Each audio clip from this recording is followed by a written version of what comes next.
and there's intimacy on the radio, and there's naturalness on the radio that can never be replicated on TV. The marvelous resurgence of radio as a political force in this country. News-related radio programming is evolving. There's a huge hole in our dialogue that can be filled by the synthesis of traditional radio and the freedom that comes from a live podcast. You're about to experience Cowboy State Politics live. Here we go.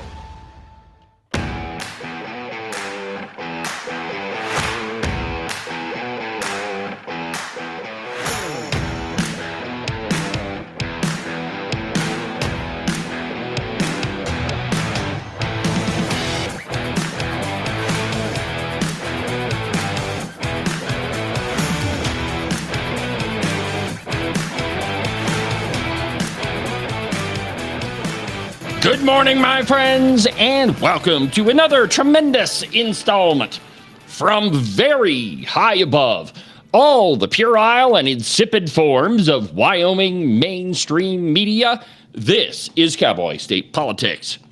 I, of course, am your illustrious host, David Iverson, firmly ensconced behind the silver Cowboy State Politics microphone and broadcasting to you from the depths of the Middle Swamp in Wyoming's capital of Cheyenne. Good morning, my friends, and welcome to the program. Happy, finally, thank God, it's Friday. I trust that everybody's ready for the weekend. I certainly am. You know, across the state, we have a number of county caucuses that are happening.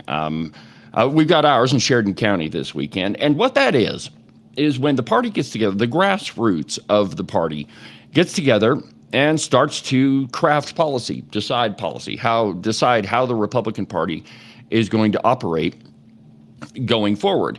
And it's important to, the Republican Party often gets painted as this organization. Oh, wait a minute. Before I even go into that, I forgot something. You see, I'm so ready to do the show, I'm actually forgetting how Friday works. So today is Friday, and it's Open Line Friday.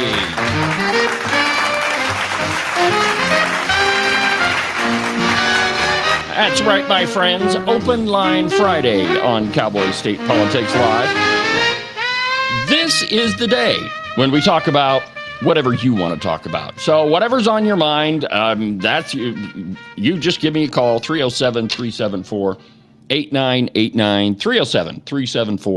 307-374-8989, and we'll talk about it. And I promise not to hit the wrong button like I did yesterday. So anyway,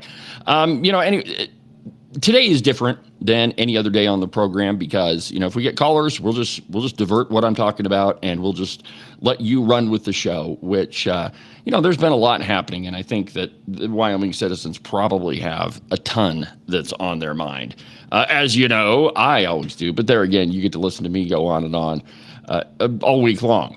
And so today, a little bit different. If you want to call in, we will talk about whatever's on your mind. So one more time, that phone number is 307-374-8989. Now, as I was saying, across the state, county caucuses are happening. And what that is that's when the grassroots of the party gets together and decides the direction of the party for the next 2 years. Republicans always get this slander that, it's a top-down organization. It's just the people at the top. Brian Miller, he directs the whole thing. Brian Miller couldn't find his foot with both hands in a flashlight. But that's not how the Republican Party works. It's a grassroots organization that is directed from the grassroots. And it all starts at the county caucus level. And that's when the community gets together. Republicans, you don't have to be a precinct member to be part of the county caucus. And so we get together and we just decide what the bylaws are going to look like, what the platform is going to look like for the next 2 years. And then what will happen is we'll finish the caucus. Ours is on Saturday. And then we'll go to the county convention. And that's when we actually vote on everything. And then from the county convention, and you pass resolutions and bylaw changes and platform suggestions and all of that. And then it goes to the county convention and then to the state convention. And so all of this starts at the grassroots level. And if you want to be involved in politics, this is the place to make it happen. If you're watching what's happening down here in Cheyenne and you're just absolutely sick of it and you want to get involved, well, the best way to do that is to join a county caucus. That is the grassroots, bottom level participation, and it doesn't really take a heck of a lot of your time. Let's be honest, it's kind of cold outside right now, and so most people are not going to be out messing around in the weather. I don't even know how cold it is today, but I'm pretty sure there aren't that many people that 5 degrees. Great, fantastic. Nobody wants to be out there in that. And so what you should do is take your Saturday and go to the county caucus and enjoy yourself. So that's what's happening this weekend. I can't wait to get home and see the puppies and see the lovely Christine and go to the convention. And then after all that, be back down here in the middle swamp, ready to go for Monday morning. Now, where I want to start is kind of in an unusual place. Just so happened this morning, I turned on the Cow Pie Morning Show just to see what they're talking about. And old Jake, he was talking to Ogden Driscoll, about the PRCA moving to Cheyenne. And there was a couple of really interesting things that were said in this video exchange. So I'm going to play it for you. And we're definitely going to stop right in the middle of it. And we're going to talk about something that they said. It's actually, I think it's incredible. But we're going to play the video. Here's Augie. Let's see here. There we go. Here's Ogden Driscoll, old Augie, and Jake from the Cow Pie. Watch this. See if you can catch what I'm talking about. Cowboy State Daily on a fine late Friday. We welcome in the good Senator Ogden Driscoll from SD1. That's Campbell County, Crook County, Weston County. In fact, it's the largest geographic representation in the Senate. When Senator Driscoll goes out and rides fence on his area, he's out for weeks. Just tells the wife, I'm going to ride the fence line of SD1, and that might take 2 weeks. Good morning, Jake. Good morning. Actually, I'm the second biggest now. Senator Hicks down at Baggs, when they redistricted, took away my title. So I'm number 2 nowadays. We're going to have to update Wikipedia. Very good. Still a large area that you got to patrol, that you represent. SD1 since 2011. Senator Driscoll been in the legislature since Devil's Tower was just a molehill, and we've made a mountain out of a molehill that was Checkgate. So we're going. Whoa! What was that? What did I hear the Cow Pie just admit? That they've made a mountain out of a molehill with all of this Checkgate thing? You see, what media companies do, mainstream media companies, is they'll screw up, they'll run with a story, which is exactly what happened with this one. And then in some little innocuous place that you wouldn't expect it, sometimes it ends up in a newspaper, it ends up on page B14 where nobody is ever going to see it. Or in radio or TV, it'll be some sort of little innocuous comment that most people probably would not pick on. Of course, nothing is going to escape my watchful gaze. But anyway, Jake in the Cow Pie says this whole Checkgate thing is we've made a mountain out of a molehill. Well, that's absolutely true. He's right about that. But for the Cow Pie to admit it, now we're getting down to it. Also, I don't know if you caught this or not, but an article a couple days ago, the Cow Pie admitted that no laws were broken and no rules were broken with this whole Checkgate thing, except by Carly Provenza and Mike Yen. They didn't admit that last part. Of course, you would have to read the Open Rage record to get that. But I thought that was fascinating this morning. Jake in the 307 Cow Pie Dumb Paper Morning Show. See, I'm so frustrated by him, I can't even get the right words out. Anyway, they admit that it's a mountain out of a molehill, and that is exactly what you're going to find with the committee, with the investigation, with all of it. So anyway, thought that was interesting, but that is not where I want to begin today's program. So let's continue with what old Augie has to say. They're going to talk about the PRCA moving to Cheyenne here in just a second. So listen to this. going to move on from that. I want to talk about a few things that's going on in the budget session other than handing out checks. And one of them is Economic Development Rodeo Museum. This is what I assume is the $15 million taxpayer money we want to target towards PRCA, the Pro Rodeo Hall of Fame, SF 124, which would designate $5 million over the next 3 years, $5 million a shot. Eventually, just kind of encouraging economic development and helping the PRCA relocate. It passed second reading last night. Okay, yes? All right, hold on. Whoa. So they say that it's helping the PRCA relocate to Cheyenne. Now, a couple of things to remember here. Cheyenne Leads, which is their little economic development outfit in Cheyenne, they already gave the PRCA $15 million to assist with their move to Cheyenne.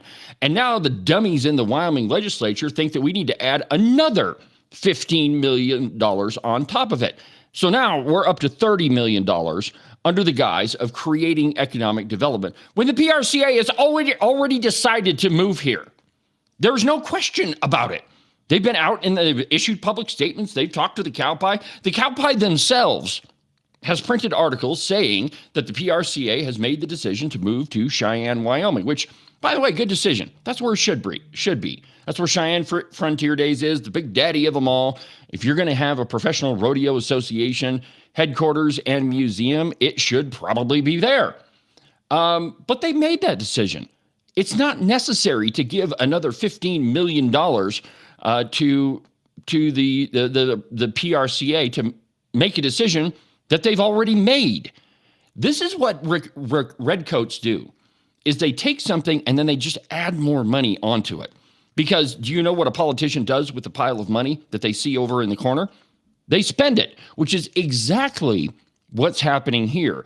Now, I'm going to continue with the video, and what you're going to hear Ogden Driscoll say is this isn't tax dollars. This is coming from the tourism account. But that's not really your money. It's not really tax dollars. No. This is from the tourism account. Here, listen to a little bit more of this.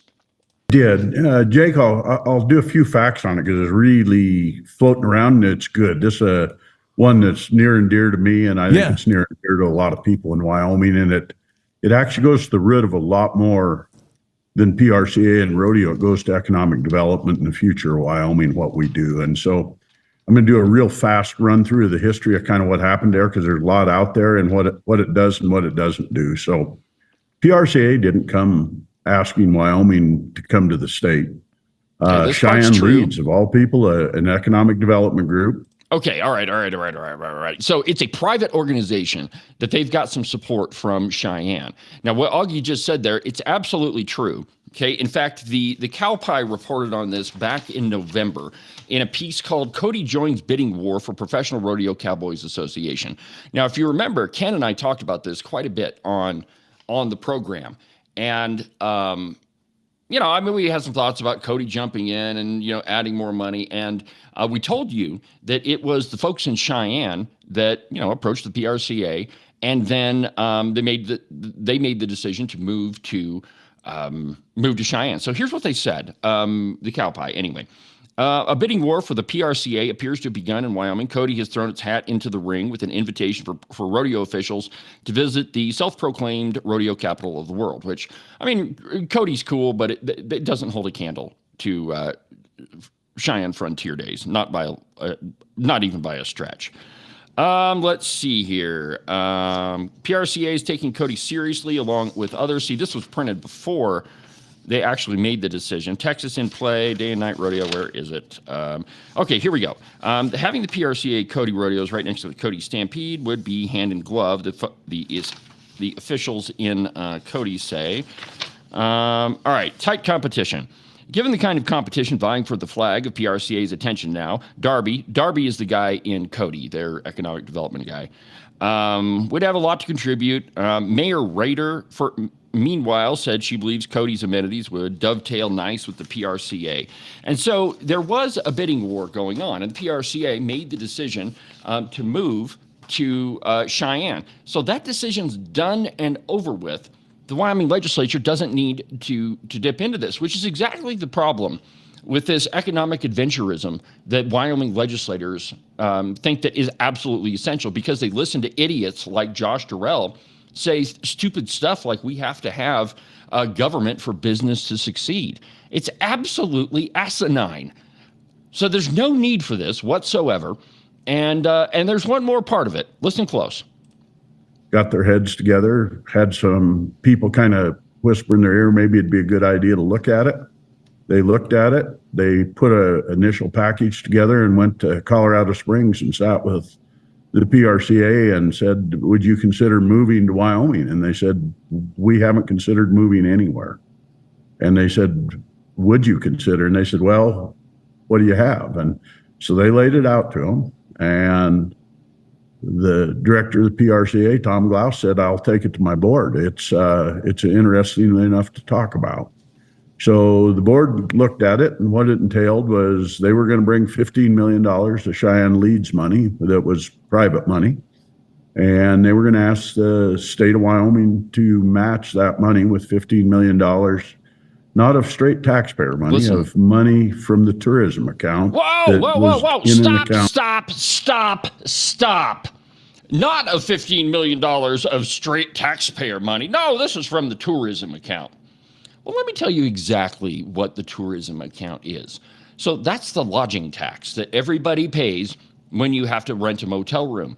Now, after the lodging tax was implemented a couple of years ago, there was a study done to try to figure out exactly where most of that money comes from. And interestingly enough, it was an outfit in Cody that did the study. And they determined two things: that the vast majority of economic output in Wyoming communities does not come from tourism. In fact, it comes from the people that live there. In fact, I need to dig this study up because I think it's fascinating. Because we hear politicians all the time say, tourists are paying all the bills. Tourism dollars, it's money coming in from other places. Well, the truth is that with the lodging tax money, most of that cash did not come from tourists, because during the winter months, Wyoming citizens, the people that live here, do a lot of traveling with sports teams. If you have a kid that's involved in activities, it doesn't matter what it is, whether it's speech and debate or football or basketball or whatever, track, you have to travel, which means, and most of these meets, require an overnight stay. You know, if you're in Sheridan and you have to travel to Cheyenne for a football game, more than likely, you're not going to hop in the car and drive home late at night. No, you're going to get a hotel room. And it's true that most of that money comes from Wyoming citizens. Now, it's true, a big chunk of it, too, does come from tourism dollars, but that doesn't mean that it's not tax money. It is called the lodging tax, Ogden. It absolutely is tax money. But the big reason I bring this up is this is the mentality of liberal redcoat legislators. That it's not tax dollars. You see, we've named the account something different. So that automatically means that it's not tax dollars. No. See, this is tourism dollars because that's the name on the account. But you little people, you didn't contribute to it. Government never has its own money. Certainly, state government doesn't, because state government can't print money. And even the money that the federal government prints is not theirs. All money, every single dollar that is in a state account comes from you and me. It is all tax dollars.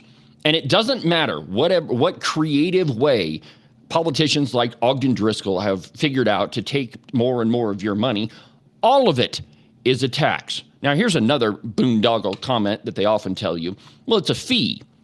It's a fee. It's not a tax. It's a fee. You see, we've raised the fees on driver's licenses. That's not a tax. No. That's just a fee. Anytime government takes your money, that is a tax. And it doesn't matter what the name on the account is, Ogden Driscoll. It's our money. And I cannot believe, well, actually I can, because it's Ogden Driscoll and he's a liberal redcoat legislator. But it makes perfect sense that he would look at your money as it's not straight tax dollars. No. You see, this comes from the tourism account. Oh my God. It tells you volumes about what these people think about you and me. That's not your money. That's somebody else's money. That's just absolutely disingenuous. Makes my head explode. So before I go get the duct tape, let's take a quick break, and then we're going to be back. And I'm going to show you what the cow pie does to conservative legislators when they're dumb enough to go on their program. Back in a minute.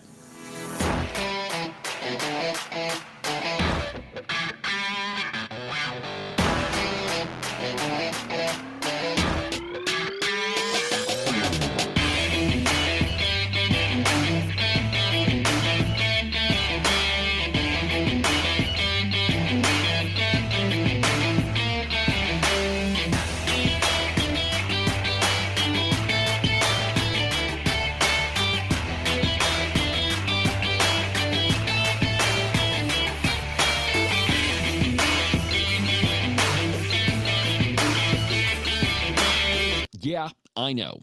The weather seems to be toying with us. 60 one day, 42 the next, and pretty soon, my friends, those 6s and 4s are going to turn into 3s and 2s.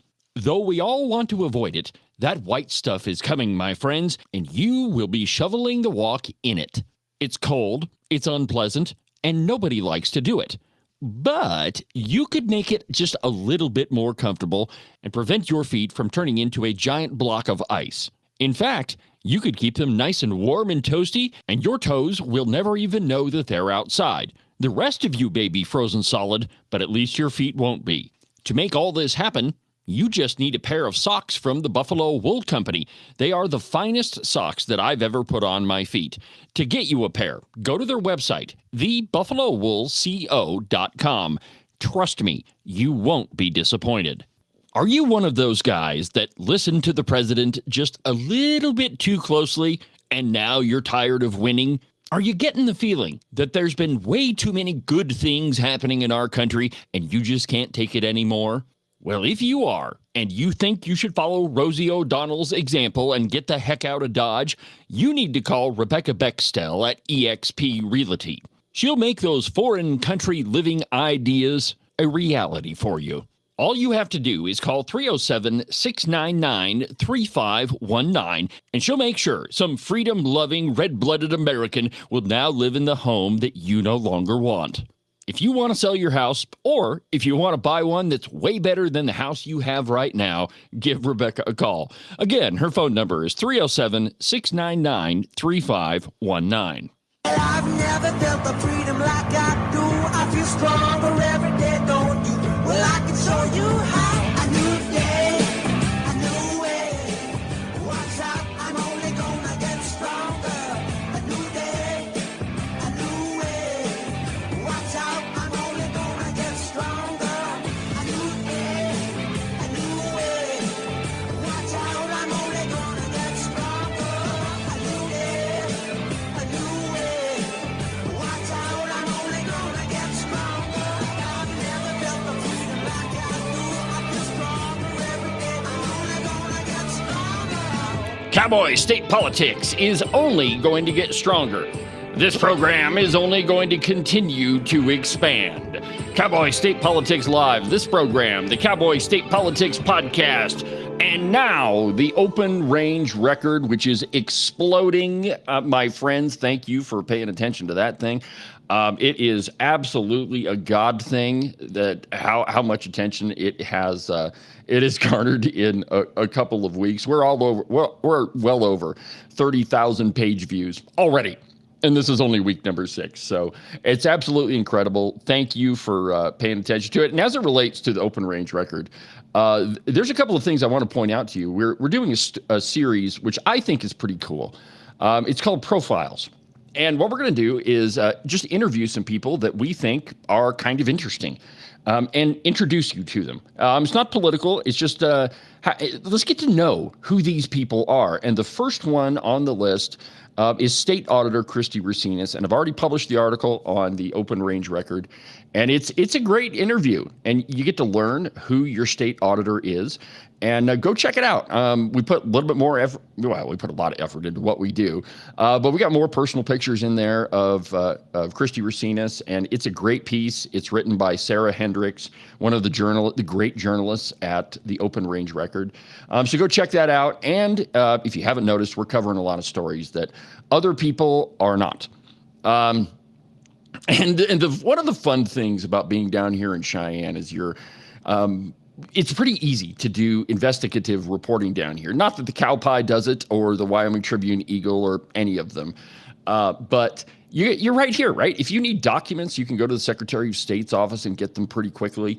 Remember let me give you an example. You remember the protest that happened last Friday where you could hear the screaming from 3 blocks away and it was really offensive? Well, just so happens I FOIA'd the permit for that rally, and it says something entirely different than what actually happened on the steps of the Capitol. And so that's a story that's going to be coming probably in the next week. I haven't seen any.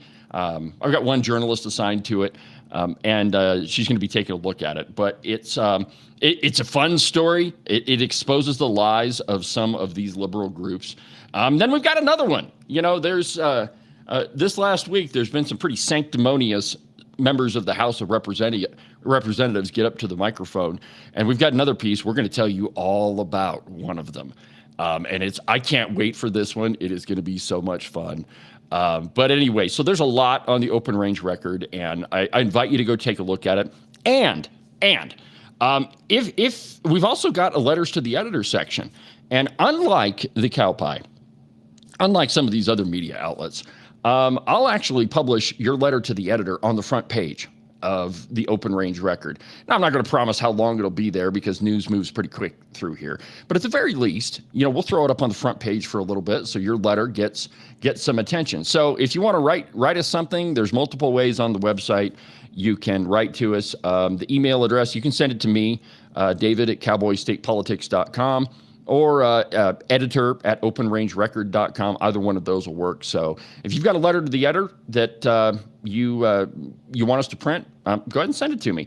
And if it's, if you could write in complete sentences and carry on a coherent thought, yeah, we'll print it for you.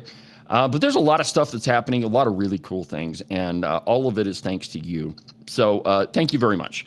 So where I want to go now is we conservatives, we tend to think that all exposure is good exposure, and that in the news business, all news is good news. But that really applies to the people that own the news outlet, right? It doesn't matter if you're reposting an article and you think that I'm an idiot for writing something, and you completely disagree and you repost it. Hey man, that always works out good for me. And if you're saying some derogatory things about my news outlet or about this program, and you complain on social media, well, what's going to happen is people are going to read your comment, and then they're going to go investigate. Hey, why is it that everybody's ragging on David today? Let's go find out. And so all news is good news when you're the guy that owns the media outlet. However, that is not necessarily the case when you're the politician and you're talking to the media outlet that hates you. You see, the biggest problem that conservatives have is we help the people that hate us. And the media, the establishment media in Wyoming, they don't like conservatives. And I don't know how many ways that I can tell you this, because I've been repeating this over and over and over. And so today I'm going to show you. So this morning on the Cowboy Morning Show with Jake God, he's such an idiot. Okay, so I shouldn't say that, but he is. So anyway, John Bear is on the radio or on the Cowboy Morning Show. And here's the conversation. I'm going to start just playing the audio for you. And then I'm going to show you what they were doing to John Bear while he was on their morning show. Because, of course, when the camera is pointed at you, you don't really get to see what's happening on the screen. And let me give you an example. So in our studio back home in Sheridan, and if you're doing a remote interview with me, the view that you see from the camera is not the view that everybody else sees. And here's why. Because I have a camera set up on the top of my monitor. It's right up. Well, I guess right up here. Right. Anyway, it's up there on top of the monitor. And the only reason it's there is so that you can see me, because it's a lot easier to talk when you can see the person that you're talking to. That's the only that's the only purpose of that camera. It doesn't feed into the show at all. The viewers don't see that. They see an entirely different view. So the same holds true for the Cowboy and any of these other media outlets. So here's the conversation that was happening when John Bear was on with Jake this morning. So just listen to this. They're talking about the budget, and it sounds like it's an entirely perfectly normal conversation and that Jake is going right along with him. Listen to this. Come out somewhere, maybe in This is between, John Bear. or maybe those things would Just be listen funded for a little and bit. something else would not. But there's about a $370 million difference between the House and the Senate right now. Yeah, and that's made for some late night hours. What else? I mean, Let me say something about the late night hours. You know, Yeah. one of the things that the criticisms that will come is that, you know, this is a haphazard thrown together budget, but those long hours of debate shows that this budget coming out of the House is well vetted. This is one of the best vetted budgets that we've ever seen because of the amount of time and debate and discussion about this budget. Oh yeah, I mean that's my takeaway. I'm seeing you work late at night just shows the commitment to you getting things right. Whatever, if you do it at 2 a.m. or 2 p.m, it's Okay, all right. Hold on. So let me show you that again.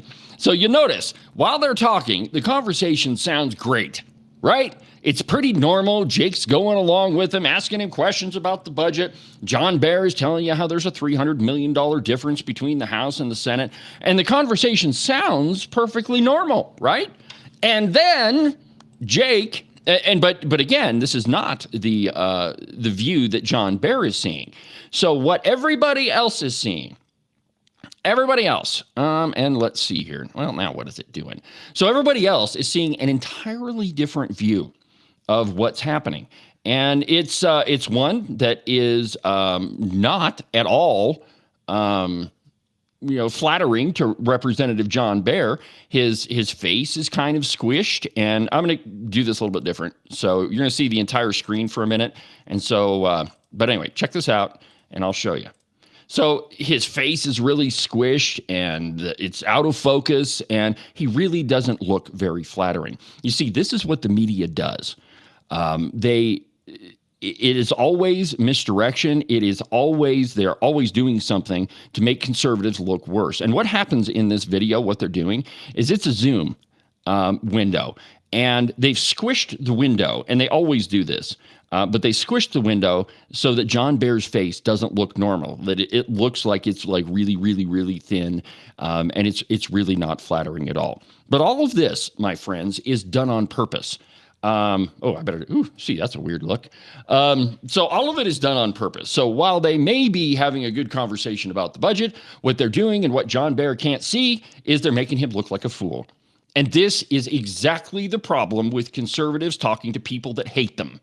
And all you need to do is look at the barrage of the avalanche of articles that have been written in the last week about Rebecca. Do you really think that the media likes conservatives? Do you really think that B. Wayne Hughes, the owner of the Cowboy, likes conservatives? No, he doesn't. Which is why every time they're mentioned, it's right-wing conservatives, hardline Freedom Caucus, extremist freedom. They don't really use that one all that often anymore, but Leo Trotsky Wolfson did all the time. My point is that the media in Wyoming, if you didn't have any other evidence, their whole goal is to support the redcoat establishment in this state. And if they can't do it overtly, they do it covertly. And so, man, if you're a conservative and you're talking to the media outlet that really doesn't like you, you should expect to show up on the front page of a website looking like that. So, and frankly, if you're the person that's going to agree to do that, I don't know, maybe you deserve it. But I think this has been a constant complaint with me. And if you talk to any of the conservatives, they'll tell you, I tell them all the time, stop helping the people that hate you. It's just absolutely incredible. So anyway, we're going to take another quick break. And when we come back, we're going to talk about something that's a little bit closer to home for me, and Sheridan College. And I think this is a great move. There's this narrative that Republicans and conservatives, well, not Republicans, because there's a bunch of redcoats that claim to be Republicans, but the conservatives don't like to spend money. That's not true at all. Conservatives understand that maintenance is required, and that if you don't keep up with buildings and if you don't maintain them, well, it's going to cost you a lot of money in the future. And we need to invest in things that help out our young people. And you've heard Agent 29 on this program a lot say that we should support our community colleges instead of sending hundreds of millions of dollars to the University of Wyoming when, what your kid is going to turn out to be is a little woke social justice warrior. Send them to the community colleges. Smaller class sizes, closer to home, better teachers. But we're going to talk about that when we come back. So we'll take a break, and then we'll continue with the program. Back in a minute.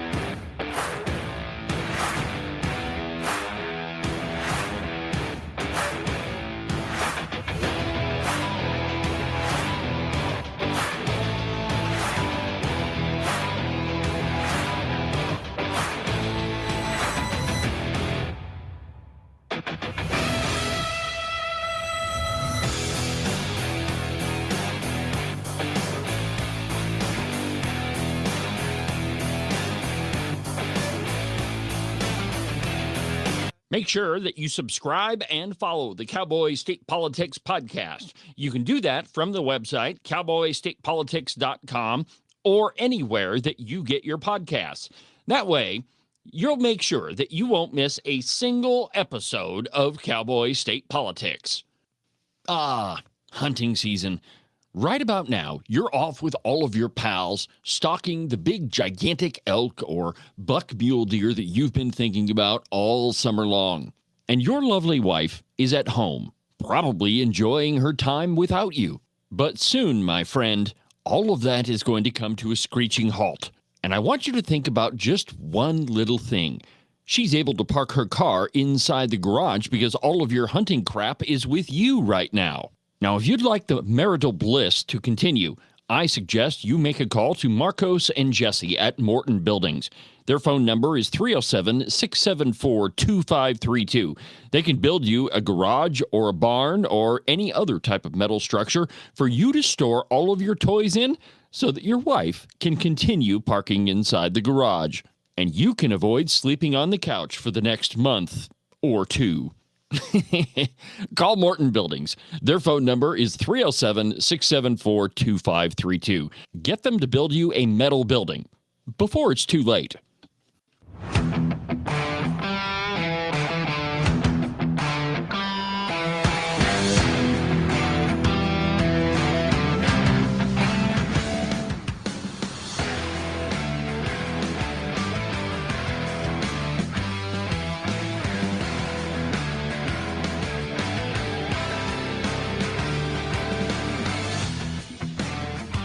Welcome back to the program. It's Open Line Friday on Cowboy State Politics Live, Wyoming's most listened to conservative program. I'm David Iverson, number 41 on the top 100 podcasts in the entire United States of America. Welcome back to the program. Thank you for watching. Thank you for everything you do for this program. It's absolutely true, by the way. I checked the numbers before today's show, and Cowboy State Politics is number 41 on the top 100. A claim that the cow pie, the Pravda on the Platte, the turkey vulture, none of those morons can come anywhere close to. Why? Because they lie to you, and, well, their program sucks anyway. So anyway, welcome back to the show, my friends. So as I mentioned, conservatism, there's a difference between conservatism and preservation. So conservation versus preservation. And you hear this word all the that we are conservatives, right? I'm getting ready to write a story about Eric Barlow. All of his ads say Wyoming conservative. He doesn't give you a definition of what his brand of conservatism means. I mean, it means to spend more of your money, bigger government, less freedoms. And I've got a long list of statistics that are going to show you that. But the difference between conservation and preservation is conservation means that you use the resources that you have in a responsible way, and so that they continue into the future. So, for example, logging, that's a good example, right? If you own a patch of timber, land on the mountain, and you don't log it and you don't harvest the trees, one, you're not going to get any new growth, and two, you're going to create a giant fire hazard. And so, those trees are there. God put them there for us to use. And so if you log an area, magically, a whole bunch of trees will grow in their place. And so you're using the resources that you have in a responsible way. Now, let's talk about the responsibility part for a second. You don't go and log every tree on the thing. You do staggered clear cuts, right? You log a little bit here, you log a little bit over there. And then when those trees grow in, well, you log the places that you didn't hit before. So you use the resources that you have. Farmers, you have to rotate crops, right? If you continue to grow the same crop in the same field over and over and over, it's going to deplete the minerals in the soil. And so you rotate crops. Grazing, if you're a sheep rancher like Eric Barlow just sells his sheep using your tax dollars. But anyway, if you raise sheep and you leave them in the same pasture for a really long time, they're going to pull up every piece of grass on there and eat the roots, and pretty soon your pasture is going to be a giant patch of dirt. So you have to take care of the resources that you have. Now, we have a lot of community colleges. This is how this relates. In Wyoming, I think there's 8 of them. And all of them kind of specialize in a different area. So, for example, at Sheridan College, they've got the nursing program. They've got a great welding program. There's a lot of different stuff there. Well, their science building, it was a pile of crap when I went to school there. And that was in 1997 and 1998. And it is still the same science building that was there when I was in school. Now, the comment I heard from Representative Pendergraft, Agent 29, is that's the same science building that was there when he went to school. And, Ken is quite a bit older than I am. And so that same building has been there for a long time. Now, if you go inside of it, there are cracks in the floor that they've had to put furniture over so you don't trip on them. I mean, it's like ditches inside the building. The building is in a state of disrepair, and it really needs to be updated. And so the question is, why would we spend, however much money on the University of Wyoming and continue to build up something that's already fantastic and that turns out a bunch of social justice warriors, when we could invest in community colleges that help the local community, that do a better job educating our kids, and that is close to home? I mean, that makes perfect sense. What doesn't make sense is throwing hundreds of millions and $500 million at the University of Wyoming every year. Well, Agent 29 and Lori Bratton, Lori is also a representative from Sheridan. She has was it 51, I think? Anyway, doesn't really matter. She's from Sheridan. They've run an amendment that's been, I think it was defeated 2 times. And what it was is to rehab the building, the science building at Sheridan College. Well, here's a piece from the Turkey Vulture entitled Wyoming House OK's Move That Could Fund Community Colleges' Construction Projects. Before voting to deny funding that could restore a deteriorating building at his local community college, Agent 29, Representative Ken Pendergraft, one of my very good friends, said that it was probably my best friend. But anyway, he said that one of his most difficult decisions as a lawmaker, despite supporting the move in the past. Quote, "I'm a contractor. I understand the arguments. In fact, I've made them," he said. "At this time, I'm going to be a no on this amendment. That's probably the most reluctant no that I've ever had to give." Now listen to his reasoning here. His decision came while the Wyoming House of Representatives was discussing the changes to a bill allocating $445 million in federal, state, and private funds for the state's capital construction budget over the next 2 years. His decision came while the Wyoming House of Representatives was discussing changes to a bill allocating that $500 million over the next 2 years. The bill authorizes massive projects like the $87 million remodel of the Veterans Home of Wyoming. That's in Buffalo. They haven't done anything to that in a really long time. The second reading debate centered on how the state should handle deteriorating community college buildings and whether to bypass Governor Mark Gordon's recommendation to prioritize private funding over state tax dollars. Okay, so what the governor wants to do is spend all of your tax money at the University of Wyoming. He doesn't want to give it to community colleges, which baffles me. But, it's just everything that guy does baffles me. So an amendment was brought by Trey Sherwood, and it sparked a debate on the House floor that it sought to restore the state's traditional 55% match for community college projects, shifting approximately $28 million for renovations at Laramie County Community College and Sheridan College from private funding back to the state's general fund. Sherwood argued that the delays were becoming too costly. Quote, I think that we all like to get stuff done and we'd like to finish what we start, she said. Between delays and inflation, we all know construction costs have gone up. I want the community colleges to be able to move forward and finish these projects.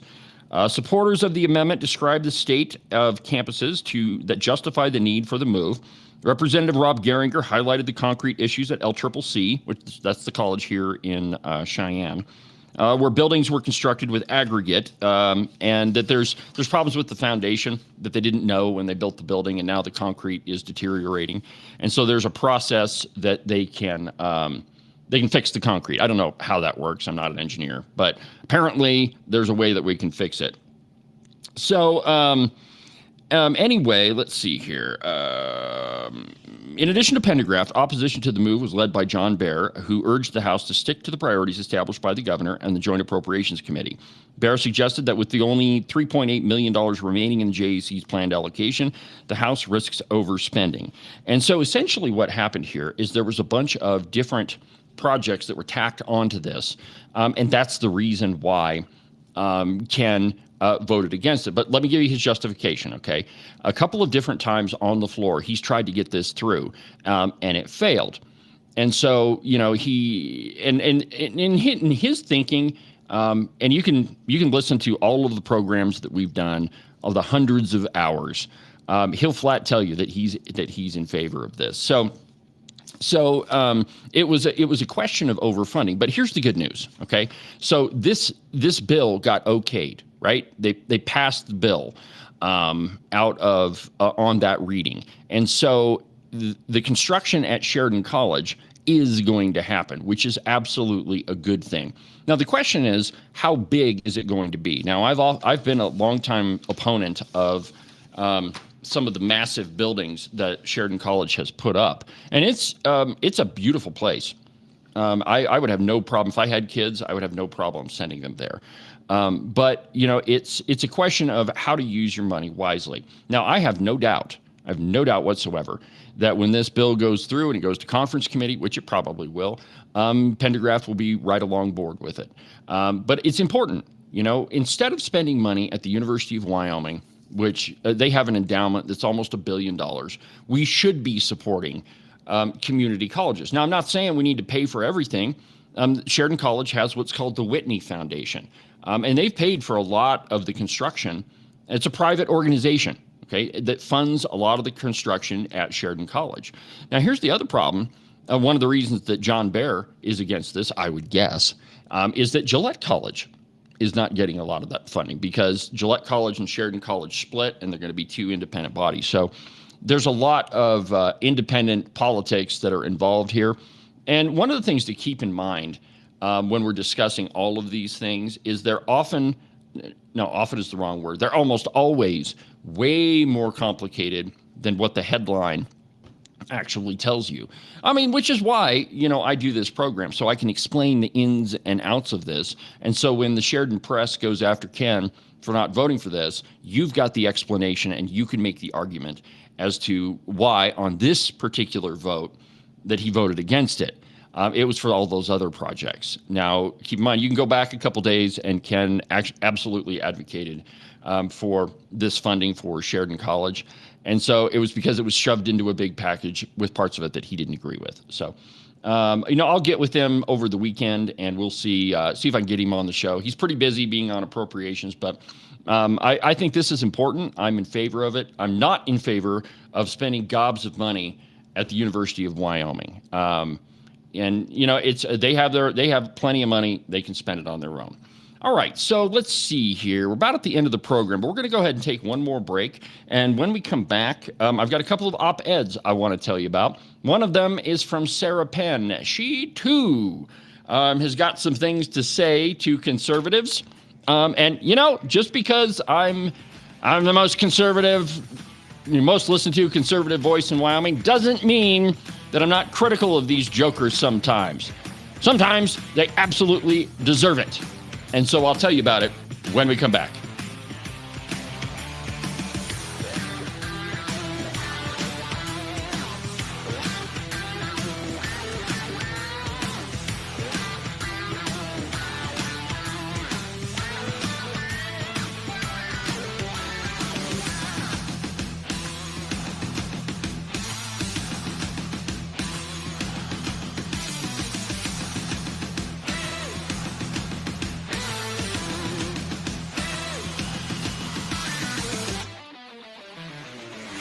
Are you tired of all the meaningless political drivel floating around right now? Endless commentary that really doesn't have anything backing it up? Do you long for the days of true investigative journalism coming from an authoritative source who really doesn't care how popular and apparently good-looking a politician is? Fortunately for you, that's what I do on Cowboy State Politics. New episodes are published every Monday, Wednesday, and Saturday, and you can get them anywhere that you get your podcasts. iHeartRadio, iTunes, TuneIn, really any of them will work. But the easiest way is just to go to the website, cowboystatepolitics.com. There, you can find all of the shows, as well as any of the articles I might bring up during the course of the program.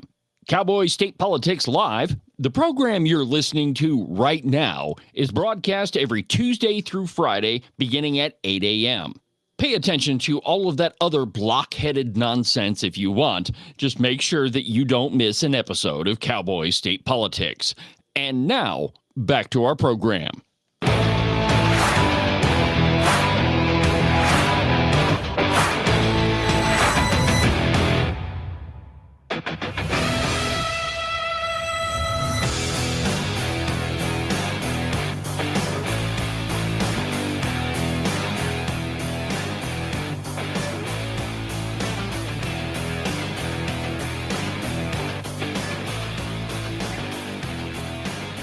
Welcome back to the program, Cowboy State Politics Live on a Friday. Thank God it's finally here. I am ready to go home, my friends, for a day or two and just kind of recharge my batteries. But thank you for watching. Thank you for spending your time here at the program. I really appreciate it. And make no mistake, this program is exploding, and it's all thanks to you. I checked some of the analytics last night, and I don't tell you about this often enough. But over the last year, and okay, so year's a really long time, but over the last year, you've watched this program, or this program has been viewed over 800,000 times. It averages right now about 66,000 views every month. So, I mean, incredible numbers, and I would put them up against, any other show. And quite frankly, I mean, I've got the best audience that any show could ever want. And so thank you. So a couple of op-eds that are in the in the news pages. So not news pages. And, I think this session has shown one thing, that there is one company that is doing news, and it's not the cow pie, and it's not the turkey vulture. However, this op-ed shows up in the cow pie. And former Representative Sarah Penn, by the way, send me your stuff first. Anyway, she writes to the cow pie, and she's talking about the whole Checkgate thing, but I'm not gonna dwell on that. I'm tired of it. She has a different point. She says, the allegation of bribery. Did House representatives take bribes to vote in a certain favor? We have a photograph and admissions that checks were distributed on the House floor. But bribery? Yeah, I don't think that happened. We can easily review the Secretary of State filings to find that many legislators had taken campaign funding near, during, and directly after legislative sessions. That doesn't mean necessarily that it's bribery, but people like Landon Brown, who took a donation on the first day of the legislative session from an insurance company, I don't know. Where there's smoke, there's fire. Anyway, proving bribery requires accusers to show beyond doubt that money was exchanged with the intent to sway actions. They can't do that. I would love to be in those super special committee meetings just to see them try to waffle around and figure this out. And here's what she says. But I find it questionable that they truly believe the full extent of the accusations. This whole situation stinks of political exploitation. I would posit that we find ourselves exactly there. The flames of this barn fire are being fanned with gusto in an attempt to sway opinion and muddy the very waters which could extinguish them. Unsurprisingly, the left has developed the moral high clarity overnight. Finger wagging and tongue lashings around, and of course, there are calls for criminal investigation. We expect an emotional response from this group. That's a staple modus operandi, leftism 101. But unexpected is the response from the right, and this is the point that I'm getting to. This is why I'm bringing this to you. We're seeing very much the same behavior. So they say that a photo is worth 1,000 words. Well, this photo seems to be worth a heck of a lot more than that. I'm saddened by the abandonment of the presumption of innocence before guilt has been proven or even examined. One may not look at an elected officer taking money during a session. That's fine, and it's your free opinion. The late great Rush Limbaugh used to say that when the left makes a mistake, they circle the wagons to protect their own. Full stop. You know what the right does? We make a mistake and we form a circular firing squad. That's what we do. Sadly, we are witnessing just that. In many cases of those on the right, we have abandoned basic principles, innocent until proven guilty, for the prioritization of other values. Maybe one doesn't want to be stained with the appearance of impropriety. Heaven forbid we offer grace to someone we historically know to be an honest, principled individual. Seemingly, many can't wait to rid themselves of something that they've been led to believe, that it smells bad, that they've further dredged up in the muck. The point here, my friends, is that when the liberals make a mistake, and they do all the time they step in it, what do? They circle the wagons. They protect their own. They point fingers in other directions. Now, I'm not saying that we should handle things exactly like they do. Certainly, we want to hold people accountable. But what Republicans do is we form a circular firing squad, and we run off with accusations that, sometimes do not fit the crime. So the House voted 61 people voted to investigate this. And then the other night, several alleged conservatives offered amendments that would have trampled the First Amendment. One of them has been on this show recently. And so we have to be very careful of conservatives, that we're clear-eyed about what's going on, that we get all the facts. And part of the biggest problem with this whole incident is that hardly anybody looked at the facts. Hardly anybody was critical of them. And on both sides, the Democrats, of course, they saw this as a political opportunity.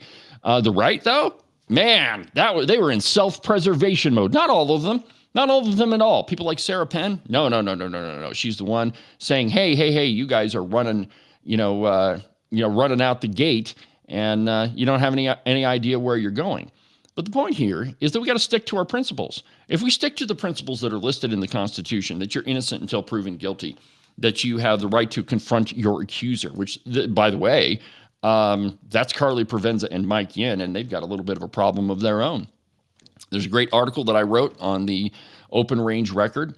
It's called The Check on the Floor, and go read it. And, I was critical of Rebecca. And like I said yesterday, and I was kind of ticked off yesterday, but I told you that there's nobody else in the media that held their business partner to account. That was me. Why? Now here's the difference. I didn't abandon her. Nope. You heard her advertisement on this show this morning. So if Republicans want to navigate this whole thing, which I think that's easily to be done, because when the facts come out, it's going to be shown for all to see, and that there's no there. And the sheriff's investigation is going to be shown for what it is: political opportunism by the sheriff.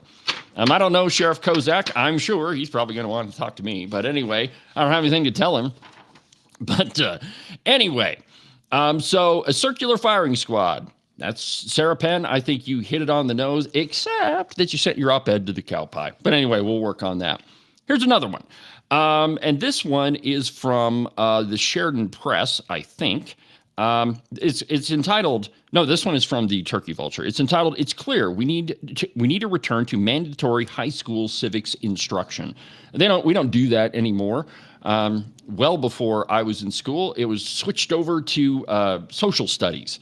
And we didn't really talk a lot about civics, how our government works, and all that. It was all social studies. And so, one of the reasons why you have giant protests on the Capitol steps is students aren't taught, hey, if you want to make a change, there's a way to do it.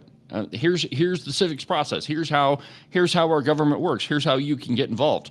That's why I led the program. Was talking about the county caucuses.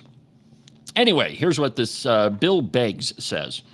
It's clear to me that a significant number of Americans are not really familiar with the Constitution and the mechanics of government. Is it any wonder that the government doesn't work very well? I would like to suggest that civics be incorporated into the American educational curriculum. Civics was a part of the curriculum of the public school I went to. Hot mic catches Wexner lawyer challenging him. Oh, that's it's one of their ads that they put in the middle of these things. Yes, I know. Unless you have a lawyer's bent of mind, civics can be kind of boring. So what? Basic arithmetic and English grammar are boring too. But a facility with these things goes a long way toward making one a functional adult.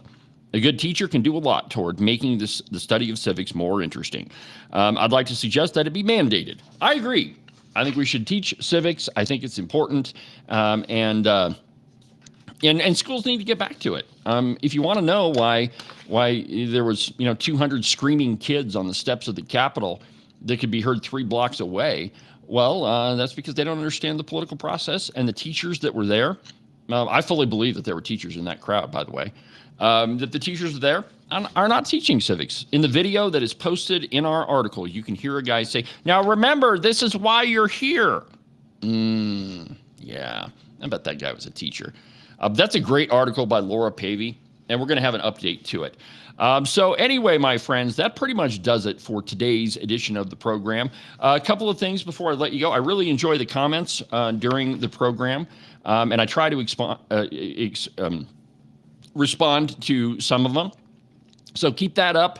Also, if you want to be heard about this legislative session, if you got an op-ed, go ahead and send it to me. The address, you can send it to me directly, david@cowboystatepolitics.com, or you can send it to the Open Range address. That one is editor@Open Range Records, so go ahead and send me there. Or if you want to use the website, there's a couple of forms on there that you can send in a letter to the editor.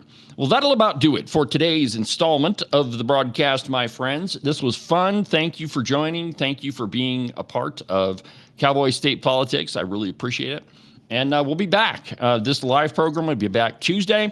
There's going to be a podcast tomorrow. I think what I'm probably going to do is replay the live show I did with Mark Jones yesterday. Mark Jones from Gun Owners of America. We had a long discussion about all of the bills, the gun bills that are up in the legislature. I thought it was fascinating. We talked guns and the Second Amendment for an entire hour. But I think I'm going to go ahead and play that for you tomorrow. So that's what's going to be on the podcast.